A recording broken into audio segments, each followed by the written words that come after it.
Evening, guys. Welcome to Man's Hour, episode 46 on self-employment. Joined by Man of Power here, Roman from Opium Tales, making his triumphant return. How are you, sir? I'm doing pretty well. I'm right now in the middle of painting Roxy with the Tyrannosaurus Rex because it is dinosaur month. So this whole month we'll be doing dinosaurs. Yeah, fantastic. If anyone isn't following Roman on Twitter, please do. He's a man of many talents, so definitely go check out his fantastic drawings and paintings that he does. But we're gathered here today, man, to discuss, self-employment, which I think at the very core to most, if not all guys, like hearts and souls, we really do just want to be working for ourselves at the end of the day. I don't think anybody really enjoys like taking orders from their boss. What do you think? Oh yeah. Yeah, that's, it's kind of, it sucks to have to go back to work after you've been self-employed, but such is life, not everything goes as planned. But absolutely hats off to anyone who never had to go back and get a day job after being self-employed. Oh yeah. Yeah. I mean, I think I'm actively trying to work towards that, these days, and I've been slowly making increments to do so over the years. I mean, and all of us who have our own brands, online and everything like that. I mean, we're self-employed to some extent, but the trick is just to get over the hump. And really, I think the best way to do that is not so much that, you just make a bunch of money with an amazing product. It kind of just is like tapering your tastes a little bit and like not spending a shitload of money, I mean, to get by with a little bit less, right? Well, you have to, with anything, you have to spend less than you make. Oh, yeah. And that goes, whether you have a day job or not, you still have to do that. And that's, gosh, I forgot the name of the book, but the guy who wrote How to Get Rich, he's the guy who had like 20 or 30 magazines. Totally forgot his name. Let me, I'll pull it up on another tab here. Yeah, keep it talking. I'll pull it up. A British guy. He ended up dying with hundreds of millions of dollars. And he said, just same thing with business. You just scale and you have to spend less than you make. So you have to know where you're spending the money. Felix Dennis. Yes. Excellent book. I highly advise people to read that book, How to Get Rich. Yeah, absolutely. I mean, if you get, this is why I'm such a big fan of people like Aaron Clarey and their work, where they're always talking about minimalism and things like this. It's like, you know what, man? And actually, I was just bringing this up on Culture Warriors not a couple hours ago, but it was like, yeah, there are several days a week where me as a guy go through an entire day without spending like a single dollar. Like I get my grocery shopping done earlier in the week and things like this, but can women really say the same? I don't really think so. No. They need their $5 coffees every day at the very minimum, but yeah, guys can get by on way less, man. We're simple creatures.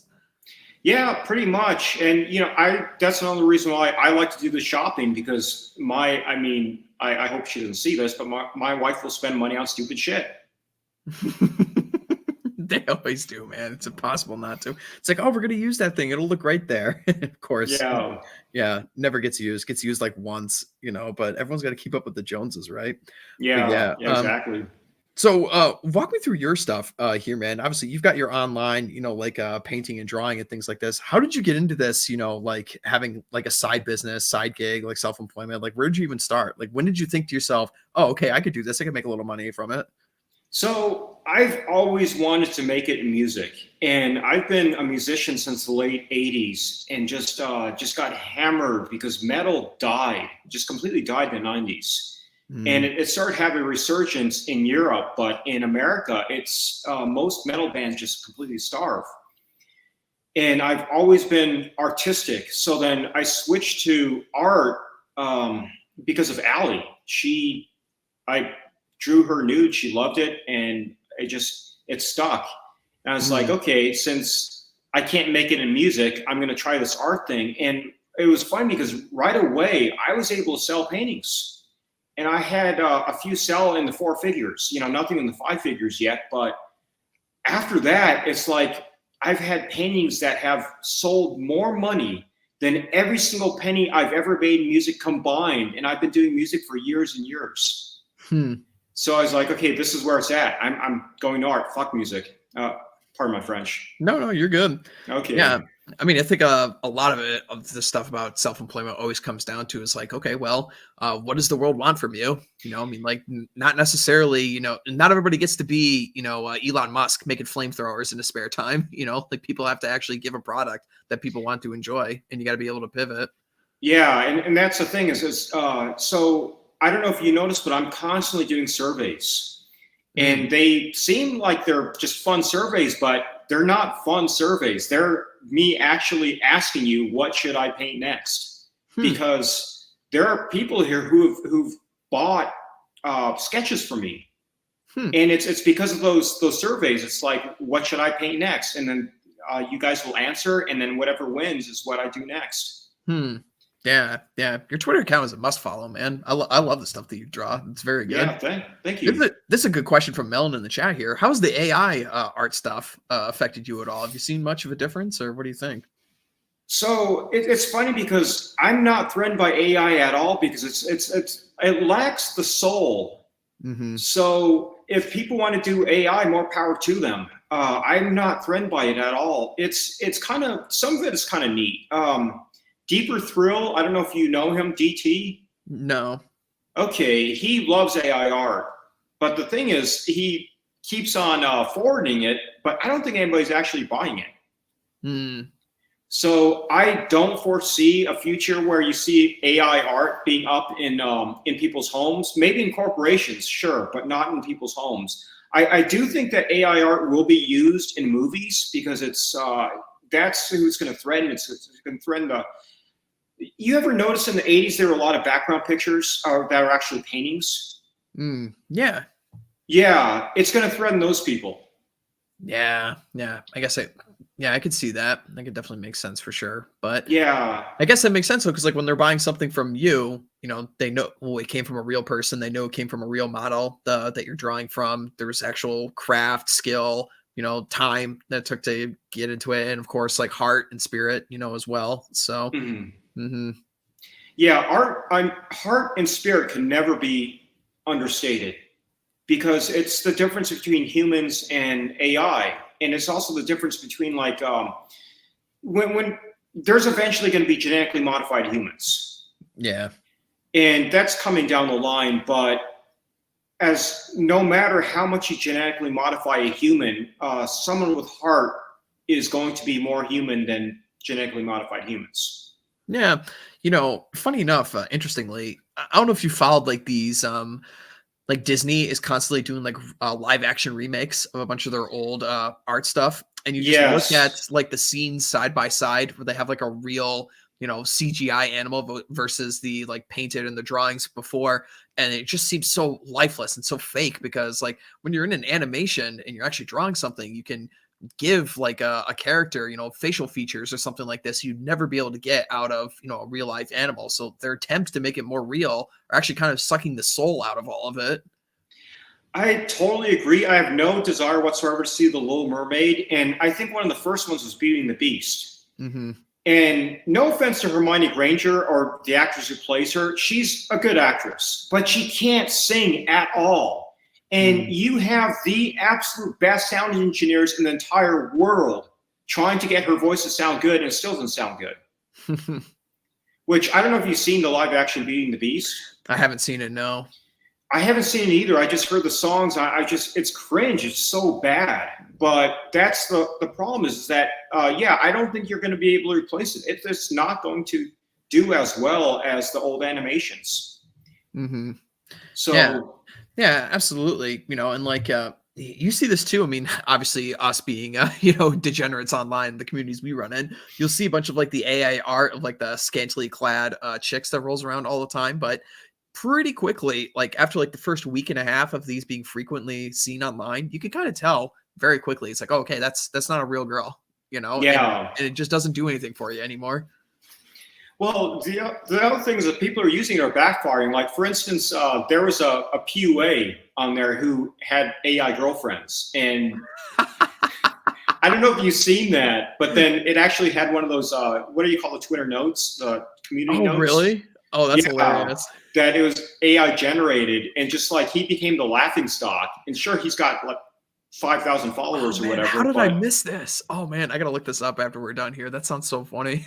yeah, I don't remember his name, but he was an older guy. He's like in his 40s or 50s. Oh man, that's so And funny. it was just sad because it's like he's trying to show that he's a party animal. So then the two girls that he was partying with were AI girls. They weren't even real girls. Oh man, that's like faking receipts, take it to a whole new level. Yeah, exactly. Unbelievable. For the longest time, there'd be a lot of those guys who would put in like just basically stock photos and blur out the faces and then drop Hmm. them in their like Telegram chats. And some guys would actually go and find the stock photos and just drop them right in. It's like you've been found out, motherfucker. I'm so surprised how many of these masculinity accounts are using stock photos. And it's like, can't you use real photos? Is your life that boring that you can't use real photos? Yeah, apparently it has to be, but like that's why I love the communities that we roll around in because we're all actually like real people for like the fun side of the sphere. Everyone does their own little quirky different things. Like Jack's got his Legos, like I've got Hmm. my dinosaurs and Gov's got his DDR that he does. Like we're actually real people, underneath with real things going on. And it's nice because we talk about our L's, we obviously talk about our wins, but I feel it just has a much more healthy atmosphere to it. Of course, none of us have giant followings like Andrew Tate, but do we want that? I mean, like we get to talk about cool stuff over here and not worry about like clout chasing and all that bullshit. Oh, totally. And, I don't know if it's you, but I got Dinosaur Month from somebody. It may have been you. I want to give credit to whoever I got it from. Yeah, I definitely got it from somebody else, but I've definitely been tweeting it out like crazy since the start of it. Because the second I found out that it was a thing, I'm like, oh man, I gotta make sure this thing catches on. Yeah. So whoever you got it from, I got to thank. Yeah. Because I think I did get Dinosaur Month from you, but then you just said that you got it from somebody Yeah, else. yeah. I forget who I got it from. I think it was somebody in my chat. Or maybe I saw it on Twitter or something like that, like a hashtag rolling around, and then I went and actually looked up. It's like, oh wow, this is an actual meme. I'm like, all right, cool. We're definitely doing this for sure. So so yeah. So how did you first get into like marketing your paintings and your drawings and stuff? Did you just do it from like your account online, or how'd you do it? Yeah, I was using WooCommerce, which is driving me crazy right now. I'm migrating everything from there to Etsy. And Oh, I don't nice. know anything about Etsy. I don't know anything about online business. So I actually have two coaches right now Mm-hmm. who are teaching me the sales and marketing stuff. Mm-hmm. And they're actually both on Twitter. I don't know if they want their names known or not, but they're both on Twitter and I follow them. And I'm learning everything I can about sales and marketing from them because I don't know anything. This is not my forte. I'm an artist, not a sales Mm-hmm. guy. Yeah, yeah, that could be one of the tough things about being self-employed. Is like you have to, gather up a clientele base, and often it could be different skills. Hmm. And not there's not always an overlap over these things, but yeah, that's interesting. I had an ex, one of my favorite exes, but she was really big into Etsy and did a bunch of like arts and crafts and crochet and everything like this, and had her own little business that she did off of that. And I thought it was cute, but Hmm. yeah. So from all I gather, Etsy's a fine website, and they do a good job hosting people on it. So good luck to you on that. And then of course, Yeah, thanks. yeah, and then of course, you got all of us on Twitter talk about your stuff all the time, which I'm sure that that's a nice boost for sure. It's a numbers game, is what they're saying. Is that you have to stick with it, and you just have to keep going. And when somebody buys your art, and the best thing that happened for me is when somebody buys my art and posts it. And Mm, then, of course, I want to retweet that because that shows it's like, yeah, somebody likes you, and it's important for what's that word? Testimonials. oh yeah. Testimonials. Yeah. Hmm. See, this is the thing. I don't know anything about business, and it's just now I'm learning words like testimonials and things like that you're supposed to be using. Hmm. So as I get better, I'm going to actually share some of the things I've learned and what works because I want to see other people succeed. Hmm. Um, the one strength I have is real life. So Yeah. what I'm looking for is I'm looking for another artist with huge balls that we could tour and do these art and wine shows because the art and wines, they're not making as much money as they should. And the reason is because of COVID is Yeah. people are still scared to leave the house. It's like, leave the house. You're not going to Mhm. die. And I don't know. That's why I'm an asshole about it, but I make fun of the people who are still wearing masks Oh yeah. because I think they're actually doing damage to the economy. I really Mhm. do. Oh, I agree. People, yeah, they need to leave the house. They need to actually go out and do things again because I was making way more money in 2019 and 2020 than I am today, which is just sad. Mm. Yeah. I have some friends of mine, associates that are like in the dissident right community, and they're trying to put on an art expo themselves out in London and such. So I gotta check up on them and see how that went. But I know they're working on that. But yeah, there's a lot of guys in the online communities who are trying to do things like this. I mean, the traditional, entries into all these venues and such are kind of just being open to us now because like the old ones are dying and nobody wants to pick up the slack. So there's a lot of opportunity there. I'm sure you could definitely, make some good money and put on like an expo like that, down like Houston or something, I think it'd Actually, be I great. have. Oh, there you Yeah. go. Yeah, I have several. So I've already put on several art and wine shows and made a little bit of money. Sometimes not, and sometimes you do. And if you don't, you're stuck with a bunch of bottles of wine, which isn't too bad. Yeah, not the worst thing in But the world. most people, I'll tell you exactly my business is that you buy the wine, you rent the venue, and then you use some advertising money to get people to come. And that's all there is to it. But most people aren't willing to pay to actually go to the venue and talk to the owner and say, "Hey, can I rent this venue?" That scares the shit out of everybody. And that was the same thing with being in the band. Is that nobody wanted to actually go to the venue and say, "Hey, can we play here? Do you have any openings on Tuesday night or Wednesday night?" When not that many people play, and when they see that you're actually good, then they book you for Thursday, Friday, and Saturday nights. Yeah. Why do you think that is? People just like get cold feet, or do you think it was majority like COVID, or what do you think that is? No. So, okay, ever since I've been a musician since the early 90s, people are scared of rejection. I mean, you know this as somebody who likes women, is that if you're not scared of rejection, you will do 100 times better than a good-looking guy who is, because I'm not, I'm just like very average. I'm short. I'm almost blind, and I never had problems with women because I'm not scared of rejection. But that's the thing that people are scared of. So it's the same thing with art, is that they don't want to go to the art gallery and say, "Hey, look at my art," because the art gallery owner might say, "Oh, I don't like it," and then they'll be butthurt and they won't do it again.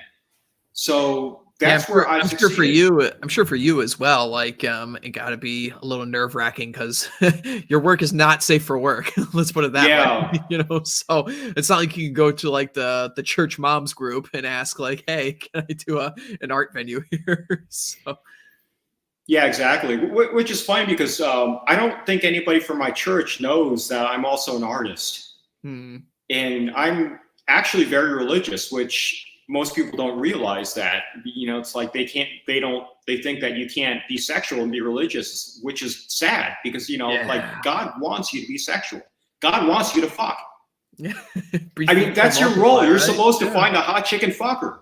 Yep. Yeah, absolutely. That will be my never ending crusade that I have against, these internet online trads who, just wear it as like a skin suit. They never actually go out and do it for themselves. But yeah, I mean, this world needs to be like way more, flirtatious and sexual than it is right now. Everyone is just criminally underfucked, and I will die on that hill. Yes, and I 100% agree with it. And it's just really sad because it's like people who should be agreeing with me. It's like, what is better? And okay, I'm not going to speak for God, but just trying to think in God's eyes, what would be better? Some guy who, fucked 20, 30 women and then has 3 or 4 kids, or some guy who never fucked anybody, has 0 kids? What's better for the church? Yeah, absolutely.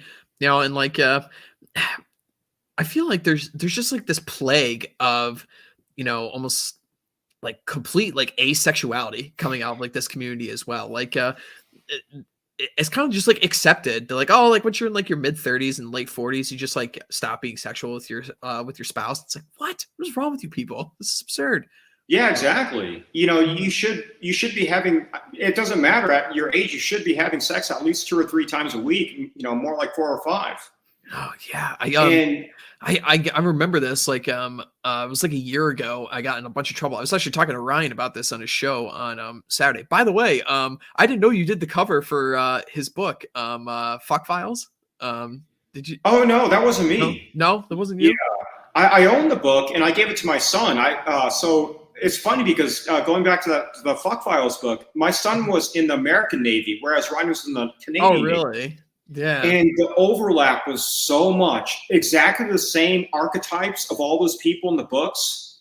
Uh, exactly the same Hmm. between Canadian and American. But no, I didn't do the cover. I thought Ryan was mentioning that you might have done the cover for like the limited edition copy or something. I don't remember. But anywho, fuck, what was I making the point about? Oh yeah, I was talking to him earlier about like I got in trouble on Twitter once because I ran this poll about like it's like to all the tradcons, because a lot of them follow me because of like politics stuff. But I Mhm. asked them like, what is the appropriate number of times to be having sex with your wife, in a week? And it was like once a week, 3 times a week, every day, once every other week. And I had a bunch of people like just piling on saying, oh, once every other week is fine. It's like, guys, that is literally like the definition of a sexless marriage, like by the United States who tracks this shit, by the census data, this in the general social survey. This is horrible advice for people. And I think it just comes down to so many people just grew up in very dysfunctional homes and just didn't even see like their own parents like being flirtatious with each other at all, and they just kind of assumed it's like, oh, okay, yeah, I guess that's just what happens when you get married. Ugh, terrible. Well, also the media is so bad at portraying married couples as not sexy. And the one exception was that is Robert Rodriguez. I don't know if you ever seen the movie Spy Kids. Like long time ago. When I saw that movie, it stuck. It's so rare that it stuck out to me that like the husband and the wife were sexy Hmm. and they were sexy together, which is so rare in the American media. Yeah, it definitely is. Like everyone's all like frumpy and grouchy, and like the dad's like the dumb idiot, and the mom has to come in to save the family from dad's like stupid hijinks and such, and the wife only puts out once in a while just to say that she's trying or some shit. Yeah. Yeah, and it's sad that even trads they fall for that, and that's another thing about a lot of religious folks is that they see sex as such a sin that they're fucking to breed instead of fucking for pleasure, which is Mhm. just wrong. It's just like you're supposed to have sex a lot. Hmm. It was made to be pleasurable for a reason. Yeah, absolutely. It's like that old joke. I don't know if you ever saw this. Like, I think it's actually a line from Die Hard. Like, when John McClane is talking about like if we were meant to fly, God would have given us wings. It's kind of Hmm. like the same thing. It's like sex is so terrible; it shouldn't be so fun. Yeah, exactly. Hmm. Yeah. Well, I got an interesting question for you here. So obviously you do a bunch of these drawings and such. How'd you bring this up with your wife? You're like, yeah, I'm gonna do this kind of thing, and she didn't, like freak out about it or such. If you want to talk about it, you don't have to here, but Yeah, it's funny because my wife is also my number one fan. hmm. So I've had models before where she just didn't like the model, and for one reason or another, and that was it. That just ended it right there. But she loves Roxy. Her and Roxy are like sisters. They're super close. Hmm. So because of her, well, not because of her, because Roxy's also super hot. But that's one reason I paint Roxy so much is because my wife is such a huge fan. I mean, they get along so well. So it's important for me that my wife has to like the model, has to get along with her. Hmm. Yeah, it makes sense. Otherwise, I won't work with her because the thing about when you know a guy is good with women is when he could say no to a beautiful woman. Yeah, very true. And when a guy is just like totally PW'd by woman, then he's not that good with her. But that's the thing is I believe that there are other good looking women out there. So if my wife hates her, I'll find another. Yeah, that's fair. Yeah, for sure. And so how long have you been doing these paintings and such now? I mean, you're saying you've been a musician for a long time, but when did you first like really start like doing these models and selling art for a profit here? So yeah, I've been a cartoonist since 2003, and I switched to drawing slash painting in 2018. Oh, okay. And it's 100% because of Allie. So I got to give credit where it's due. Is that she asked me to draw her. I thought that she meant as real life, but I think that she meant as a cartoonist. We never had that talk, but Hmm. when she found out I was a cartoon, but then I drew more a realistic thing. She's like, Roman, you need to take your art seriously. So Hmm. it's like, all right. Yeah. So how often do you like work on and practice your drawings and your art? Like is it like a daily thing, or do you do it like when you have, some inspiration? How do you do it? Every single day, first thing in the morning, I do gesture drawings because the gesture is the secret. It's the whole reason why my woman look more alive than other women. Because when you try to paint too realistically, it kind of looks kind of too photorealistic and doesn't have much pizzazz. Hmm. So what you do is you err on the side of this gesture. So where the gesture, it's like the pose, Yeah, yeah. and A lot of you your get women do the that in a lot of years. Yeah. That makes yeah, sense. yeah. So then sometimes it even looks a little exaggerated, which is fine because the more alive it looks, the better it sells. Hmm. Yeah, I guess that makes sense. For sure. And how do you decide to do the backgrounds? You paint the backgrounds in afterwards? Is that how you do it? Or Yeah, I always do the backgrounds afterwards. The subject comes first, so the girl always comes first. hmm. And you could tell half the time I don't even care about the background; they're just in there. Yeah, yeah.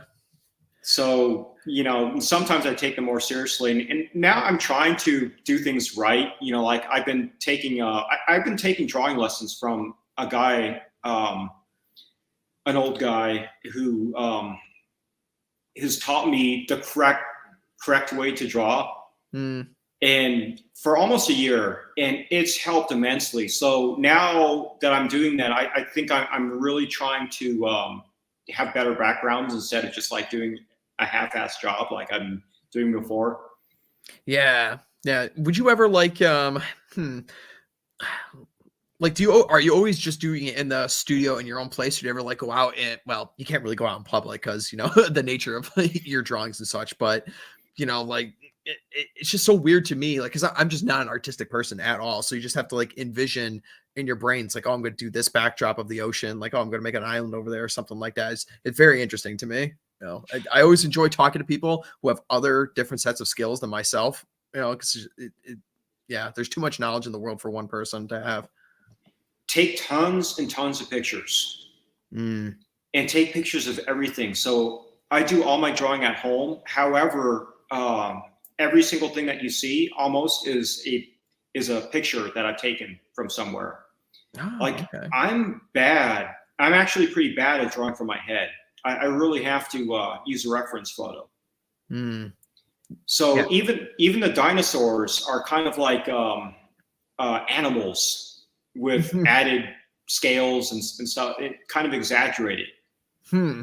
Yeah, I don't know. We'll take you to one of the natural history museums, when I come down to Texas or something. We'll check them out. The Yeah, I would like to do that. I'd like to actually get some do a photo shoot of like the natural history. When they have the fake dinosaurs by using the casts and then hmm. adding what they think is the flesh, because we don't have the flesh of dinosaurs. We only have the Yeah. bones. Hmm. Yeah, there's a lot of artistic liberty that goes into making them and such. So Yes, yes. Like you'll see one person's Tyrannosaurus Rex is 100 times different from somebody else's. And the funny thing is doing the pterodactyls is when I was looking online for pterodactyls, you'll see people like say, "Oh no, that's the wrong way to do it," and you'll see so much difference, so much range between pterodactyls because like some of them have them more bird-like, and mhm. others have them more bat-like. And I don't know if you've seen this, but just take a look for pterodactyls. Just to do a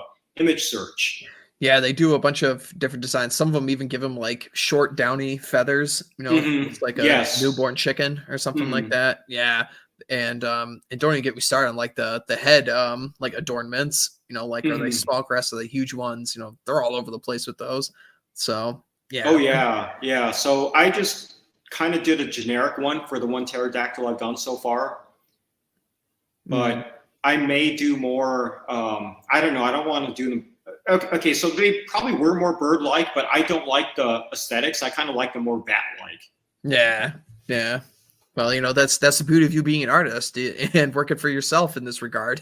To hell with Yeah, what people say above you. You're gonna paint what you like, right? So, yeah, pretty much. mhm. And I don't really go for realism. I mean, like my worlds, they can't exist. Yeah, it's pretty obvious. I have people walking around with dinosaurs and so on. And I one of the paintings I'm going to do is a B-17 in a dinosaur world No, because that's what won. that's so cool.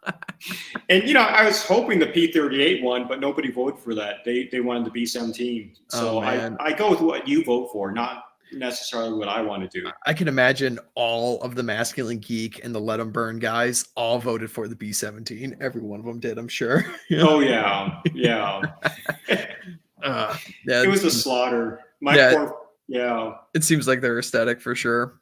Yeah, Mm. absolutely. So you tried for a really long time to market your music too. Did you have like a website for that or anything like that, or it just didn't work out? What was that all about? Yeah, I've had a website. It was sad because almost nobody bought online. I probably got 2 or 3 sales tops online, Mm, but actually going up to people and say, "Hey, buy my CD," I sold about 30 or 40. mm, So that's the thing is that when you sell in person, you just do a much better job. And that's what I'm kind of wondering. Like, I kind of wonder, I bet you if I had a Tinder account, I would just completely strike out. I do way much better in person because, online is just a completely different beast. yeah.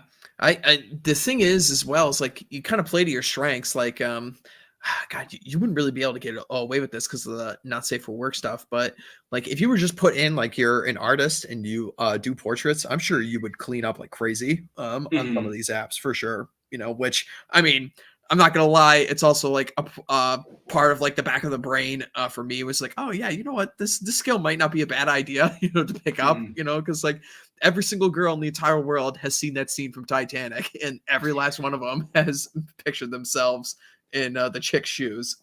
So I have to tell you the story then.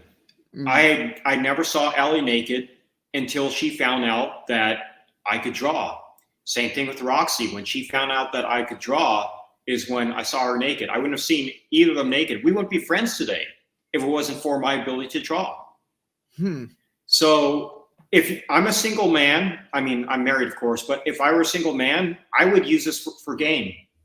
Yeah, yeah, I'd imagine so. Like, a lot of my I've actually I've got a couple professional artist friends, and a lot of them, they're Twitter and non, so they never actually publish any of their real stuff, but they're talking about what they do in their daily jobs and such. But yeah, a lot of them tell the exact same thing. They talk about the concept of women have this in their brains where like they could be immortalized in Mhm. art or something like this, like an art, like the artist can make the woman last for forever, turn her into a muse or something like this. Maybe there's something there from, I don't know, looking at the Mona Lisa or, Birth of Venus or something like that. What's it? We talk about women all the time. They're solipsistic. So that's like the ultimate form of solipsism is being remembered forever in somebody's art. So I can't blame them though. So it's funny because we actually know the names of all those people. We know who the Mona Lisa Oh, was. really? I didn't know this. Yeah, I actually did a thread on this on like on women being immortal because of Oh, artists. So I have the names for Botticelli's. I have the name for Mona Lisa. I have the name for, and of course, my favorite was Lizzie Sedal, who's hmm. Ophelia. Oh, But that's the thing is that these women are now immortal, and especially like the what do you call it, the Alphonse Mucha, him and his people, the woman in there, they were also hmm. immortalized because those were stage actresses. Ah. And that's what he used is that he used a bunch of stage actresses, and all those people use stage actresses, and now they're immortal because we know their names. Hmm. Yeah. I had a buddy, one of my roommates in college was really big into the photography and not and Mhm. like the actual, Polaroid photographs, shake the picture when it comes out. And he would take photos of the girls that he was dating at the time, and they'd like to do poses and stuff. I don't know. Maybe there's something just speaks down into like the core of like all women. They just, I don't know, they want to be a some kind of model or like pose or something like that. You know. Mhm. Well, I did use that for game in the past. Well, there you go. I will admit that. So it works. And I don't know if you've ever seen any of my You're So Beautiful videos on YouTube. No, I don't think I have. No. Yeah. Okay. I'm not going to say which girl, but one of the models is now. I think she's engaged to her one of her photographers. Oh, really? Yeah. Interesting. Yeah, I'll have to look that up when we're done with the show here for sure. But yeah, do you think it's something to go down to like I don't know, maybe like genetics or maybe just the way you were raised or something like this, where you just had like the confidence to strike out on your own and do something like by yourself and not take orders from the man or something like that? What do you think about that? Okay, so I really think that all men have this within them, but then it depends how brave a man is. Because what you said in the very beginning, guys don't like being told what to do. Yeah, we'll deal with it, in certain circumstances and situations. But, everybody thinks their boss is an idiot, and mostly because they're correct. Yeah. And that's the thing, is that we all know the Peter principle, is that everyone in corporations, they rose until they suck. Yeah, pretty much. So that's why you have so many incompetent bosses, because they kept going up and up and they got promoted until they're incompetent. Yeah, exactly. Like if they had something to show for themselves, they would have left and gone and done something else. It's like it's like these people in Hollywood who are constantly like failing upwards. They have like terrible movie after terrible movie, but the next thing you know, like they're directing some $100 million action movie flick or some shit, and they have no experience in it. And of course, it's going to turn into something terrible. But like so many things in life, right? It's not what you know; it's who you know. Well, that's exactly why you have the new Indiana Jones. You have a lot of these Disney flops, and like, why did we want the character Rey? And she still is not dead. They're making another Rey movie. Yeah, I saw that. She's got to be one of the worst characters I've ever seen, ever. And I've seen a lot of movies. Mm-hmm. Yeah, man, it really is sad that Star Wars is just like a completely dead like brand now. There's nothing good has come out of it. And I mean, say what you will about the prequels, but at least they were, you could tell there was like some heart and some effort put into those, and they came from like a good place. But everything after that, like since like 2005, it's just been terrible. It's so sad. The prequels, it's funny because looking back, they're watchable. Oh yeah. And the new ones aren't even watchable. No. I never even watched 9 because 8 was so bad. Yeah, me too. Same thing. I'll never forget it. I went and saw Last Jedi opening night with 2 of my college roommates. And we were so excited for it because everyone was talking about how like this is when we all knew that like the film critics were all lying through their fucking teeth after that, but they were all talking about how it's the greatest Star Wars movie since Empire Strikes Back. We're like, oh man, we're excited, and just sitting through that movie and watching how terrible it was. And we all got out of it and we got into the car, and for like maybe 5 to 10 minutes, people were kind of like stepping on eggshells. They didn't really want to be the first guy to say it was terrible. But then, like, after we were talking about it for a little bit, and then I just opened my mouth. It's like, did anyone else think it fucking sucked? And then everyone else just started laughing. They're like, yes, it was horrible. Man. Yeah, Rey was unlikable in the first one. In the second one, she was even more unlikable, which I don't know how she managed to do that.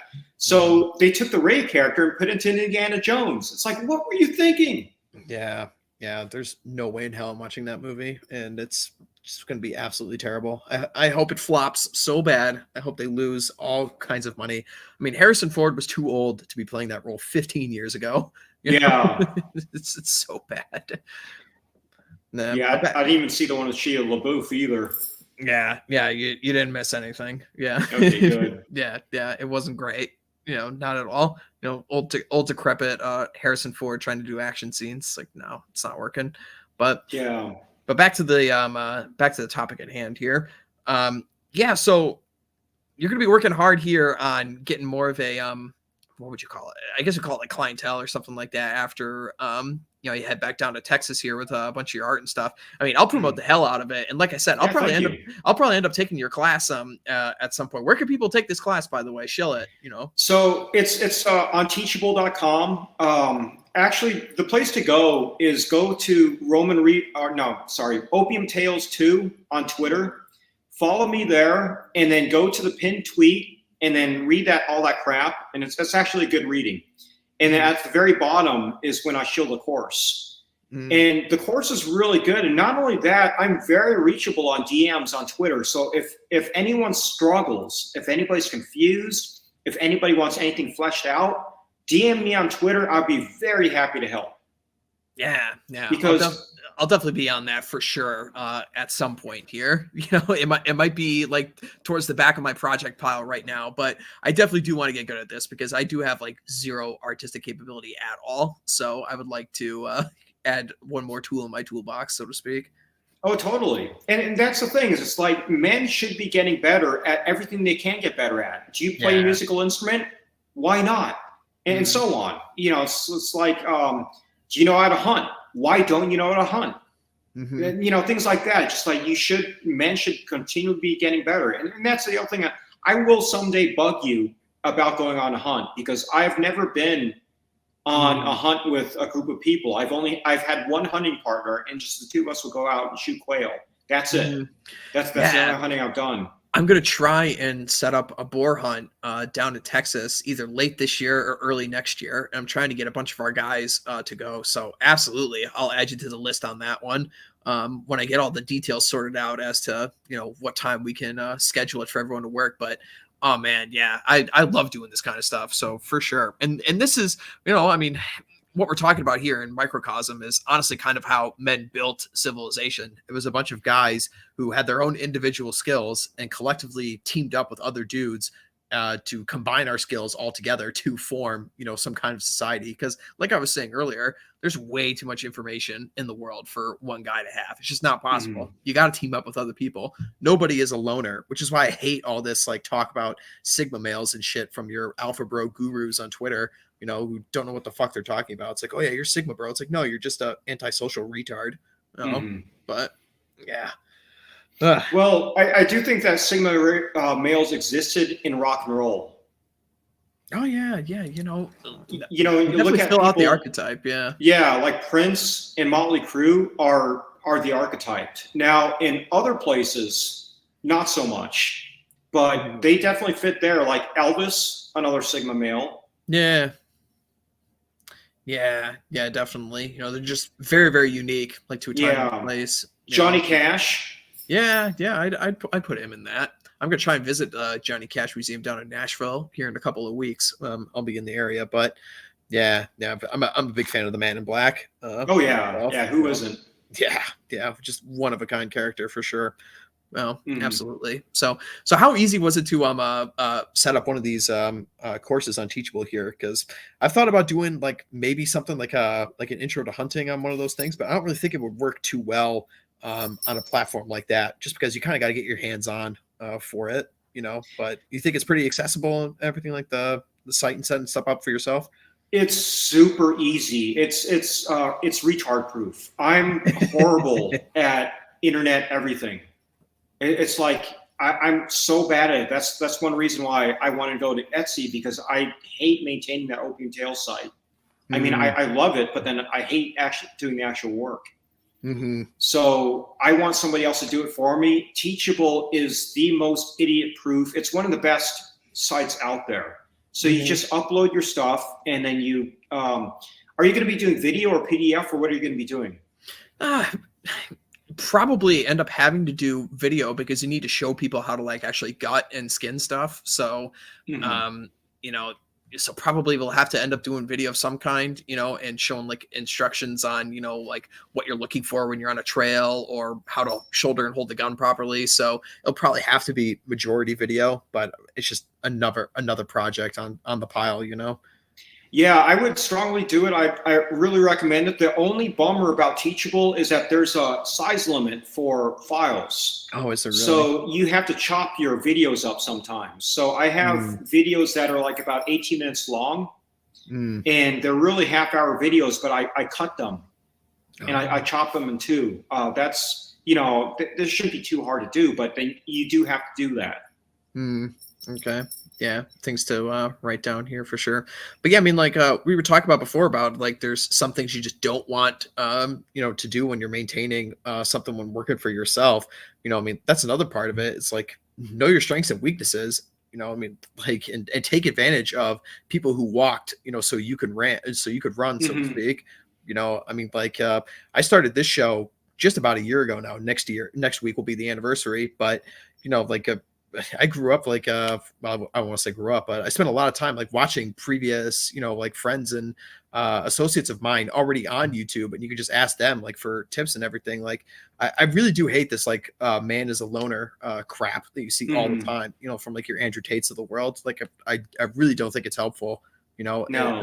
especially in a day and age when like guys are making like fewer friends than ever. Like I Hmm. just don't think it's the best idea to be running out there and saying like, oh, every man is a Spartan warlord and lives by himself out in the woods. Well, it goes against history.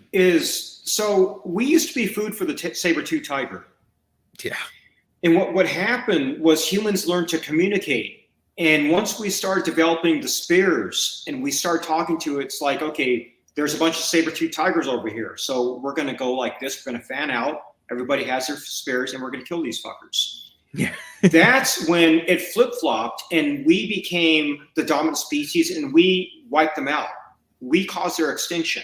Hmm. And I know that's up for debate, but I strongly believe that we caused their extinction.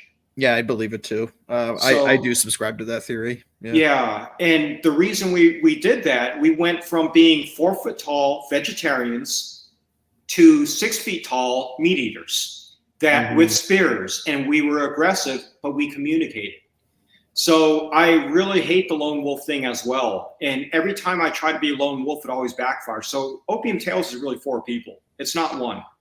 Mm, yeah, absolutely. Like it can be tough, just running everything by yourself, which I mean, I know that's a big reason why a lot of people want to steer away from, being self-employed and such, because you do have to take that risk. You do have to take that plunge. I still work a day job, too, but I mean, I make a little bit of money on the side, from doing this, enough to like pay the gas money and such, I mean, I'd like to be making more, slowly but surely, but I'm a get rich slow guy, not a get rich Mm. quick dude, so if you just put it like a little bit of work into it. I mean, this is what Aaron Clary goes over in his book, Bachelor Pad Economics, all the time. He's like, yeah, work on a side hustle, as you're working your main gig. And eventually, once you build up a client base or build up a product from scratch, basically, that's when you go and do it. Which is exactly what I'm doing. Is Hmm. I had to go back and get the day job, and then I'm making a little bit on Opium Tales again, Hmm. and eventually it's going to replace the day job where I won't need it. So Yeah. that's my dream. Yeah, that's the goal that everybody wants for themselves, right? Yeah. It's just stick it to the man, work for yourself, make your own hours. One of our guys that talks about this all the time is Chad Elkins. I mean, he's almost Mhm. talking about this stuff like daily on his show, and hopefully he might be able to come on here. If not, we'll get him back on the show at some point. But yeah, Chad is an accountant, works for himself, and but he Oh yes. yeah, and that comes with benefits, but also comes with drawbacks and such. He's got to run the entire operation. He's got to get his clients. He's got to communicate with his clients. He's got to do all of the work. He's got to market for future people. He's got to do his own show and such. I mean, it's a win-win for him because he basically works 4 months out of the year, and that's Mhm. it, and then basically fucks off the rest of the year. So, but again, it's like when you're self-employed, like you're the master of your own destiny, and some guys are really, really going to love that, but at the same time, it's not all going to be a cakewalk. Mhm. I bet you even Elon Musk, with all his money in the world, is still stressed out as shit. Oh Half the yeah. time. Yeah, nobody gets out of this game alive. Like no matter what you do in life. Mhm. He's an interesting character because he was really badly abused as a kid, Really, I don't and know. I don't know much about his background. yeah, he's to this day he's still. I don't know if you noticed this, but he has a really bad stutter, Yeah, I knew he has that. Yeah. and that's from being abused as a kid. So he's got that nervousness still to this day. Mm. So hats off. I mean, for him to overcome that and then be one of the richest people in the world, one of the most successful people in the world, I have utmost respect for the guy. Yeah. Yeah, absolutely. I mean, you know, I find it hard to hate on the guy. I really do Hmm. because number one, I think he's hilarious. Hmm. Is one thing, and two, like he does have a body of work, to him for sure. And people like will go back and forth and say like, oh well, most of his money's come from like government contracts and such like that. And like, yeah, maybe that is true, but at the same time, you do have to put in some degree of work when you're working on sending people to Mars. You know. Hmm. Yeah, you don't just walk into that. Well, there's also beauty of getting the government contract. Oh yeah, well It's there's it's like you had to talk to all kinds of people. So he, how many rejections do you think Elon Musk has faced? probably a shit ton. Oh Yeah. yeah, yeah, exactly. Hmm. Yeah, I mean anybody does who's self-employed and such. I mean like I even get like rejections on running this stuff like who you want to get on the show and such. I mean like sometimes you go like after like some of the big wigs, and like yeah, you're not quite there yet, which is fine. It's just another thing for you to strive for. Hmm. Another goal to achieve and cross off the list for sure. You know, but uh, oh man, it's fun talking about this kind of stuff because it's something that everyone always like thinks about in the beginning, but for different reasons. It's like you're thinking at the start, it's like, oh, I want to work like the least amount possible. It's like, well, you don't really do that when you're self-employed. You got to do a lot Hmm. more work. But when you kind of make peace with the fact that like think of this out loud, but there kind of comes a point in like any dude's life where you kind of just realize that no matter what you do, there's just like work involved in anything.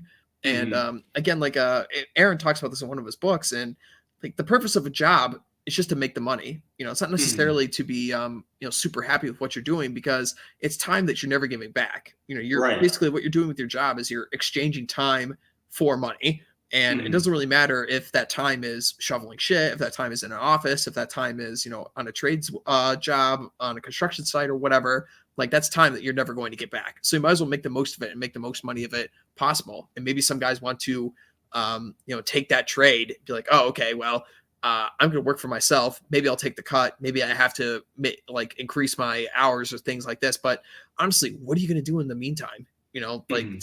it's you kind of get to a point where work is kind of fulfilling as opposed to like, oh, work sucks. It's like, no, like send me back to work. Like when you're on like a 5-day vacation, it's like, what the hell else am I gonna do? Hmm.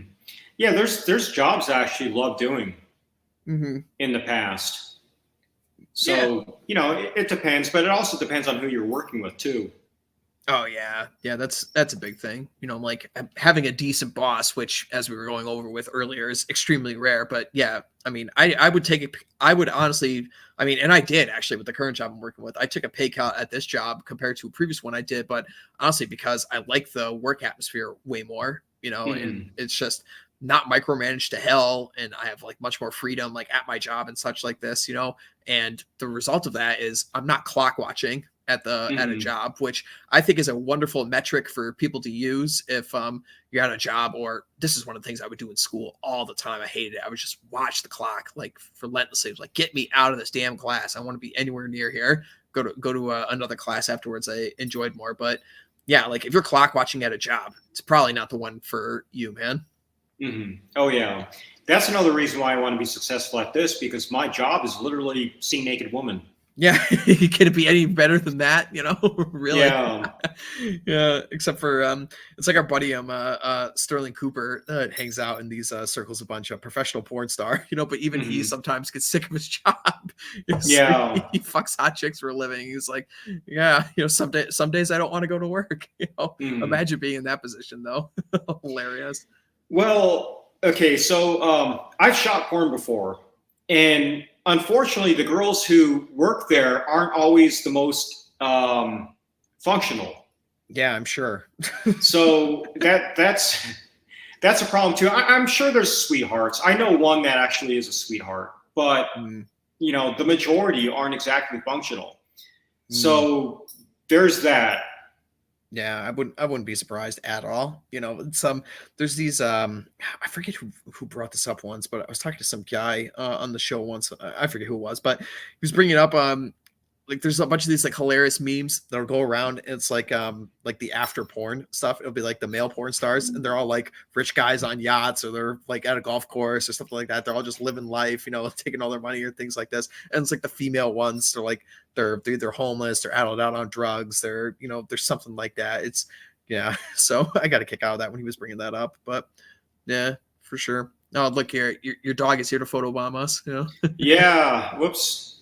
There she is. Yeah. Yeah. So that's what that weird movement was. Is that she gets really needy, and I had to pet her because she's like that. She doesn't like not having attention. Oh, there you go. There she is. There you go. Is it Chihuahua? Yep. Yeah. There you go. Nice. Yeah. I grew up with a husky, in my household. So, that's totally different animal, for sure. They got so much energy, man. Oh yeah. Crazy. Yeah. Chihuahuas are, well, we actually got a good one, but the average Chihuahua is kind of an asshole. Oh yeah, definitely from what I've gathered and what I've heard, but they're really rare in the Midwest. A lot of these like little dogs are rare. Like people have much bigger ones. Like labs are really popular and such. But whenever I go to like the big cities, like go down south or something, like like the dogs get smaller for some reason. This one's from San Francisco. Oh, okay. Well, there you go. Yeah. So that's why. And at the time, we were living in a 600 square foot place. So we couldn't really have a bigger dog. Yeah. The big dogs need space, man. Oh yeah. Yeah. I mean, I don't know how Ryan does it. Being in Toronto when he's got those 3 little Italian greyhounds in his one place. And those things need a lot of energy too. Oh yeah. Dogs are literally bred for running. For sure. But yeah, so all right, we're coming up on the top of the hour here. Roman, why don't you plug your stuff one more time, and people can definitely go check that stuff out, because I know I'm definitely going to at some point. I keep saying it, but I am. I'm going to take your course at some point because this is something I want to get into. So tell people where they can find your stuff, man. So on Twitter, I'm Opium Tales 2, and unfortunately, I got banned from Twitter several years ago. So when I came back, some jerk got Opium Tales, and he's just like a total loser too. So it's just a shame. So I'm Opium Tales 2, and my website is opiumtales.com. I have a blog where I just talk about anything. It used to be a watercolor blog, but now I just talk about anything. And I have some advice with women on there back in the days where I used to be a player. So a lot of it's really good, and it still applies. It's the same strategies. Yeah, the times are different, but the way that women actually function in their brains, like that's never changing. No, not at all.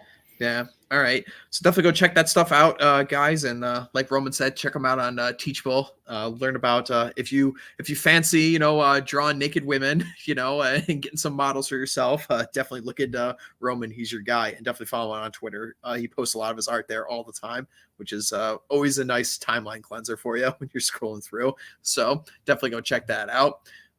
For myself, check out my Twitter, check out my Substack, check out the Old Glory Club, all that good stuff. And next week is the Father's Day show on here, and it's also the 1-year anniversary of the Man's Hour podcast. So definitely tune in to that next week, guys. We're gonna have a nice panel of fathers on there to talk about all that good stuff. So definitely tune in for that. And Roman, thanks for coming on, man. Yeah, thank you. It was a pleasure. All right, cool. And thanks, guys, and we'll see you next time.